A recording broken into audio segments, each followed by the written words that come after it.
Otherwise, he's SenatorSampson.com, and we've been talking about bears. We're talking about laws that aren't good for small business and paid sick days. And now I'd like to talk a little bit about the emphasis for your push for large tax cuts. And if you'd like to read his material, Senator Sampson, state Republicans proposed the largest income property tax cut in the CT's history, and you can get that at CTSenateRepublicans.com. Rob, tell us about it.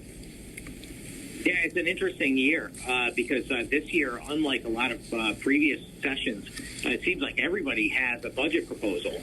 And I'm delighted to be associated with my colleagues in the Senate Republicans because our budget proposal, maybe I'm biased, but I think it's the best one because it's the one that limits the state's spending on state government, and it's also one that has the largest tax cut.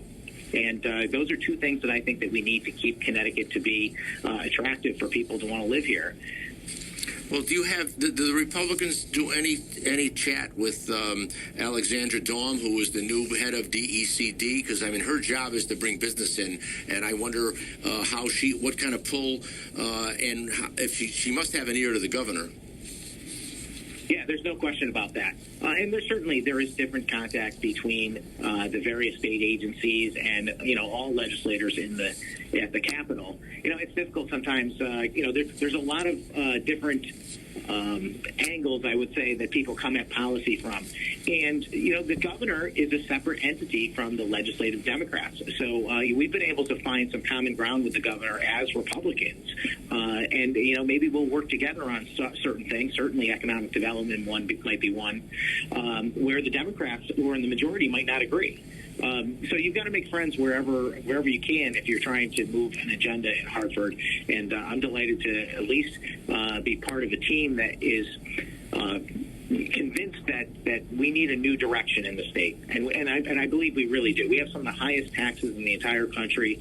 We have the most taxes on retirees in the country. We're a state that taxes both pension and Social Security income. There are other states that don't do that. So consequently, retirees, including retirees from the Connecticut state government, end up moving to other states. We've got to reverse that trend. And I could go on all day pitching why shrinking government and making Connecticut more attractive is the right direction. And I think Senate Republicans are leading the way. Until 10 on 94.9 News Now.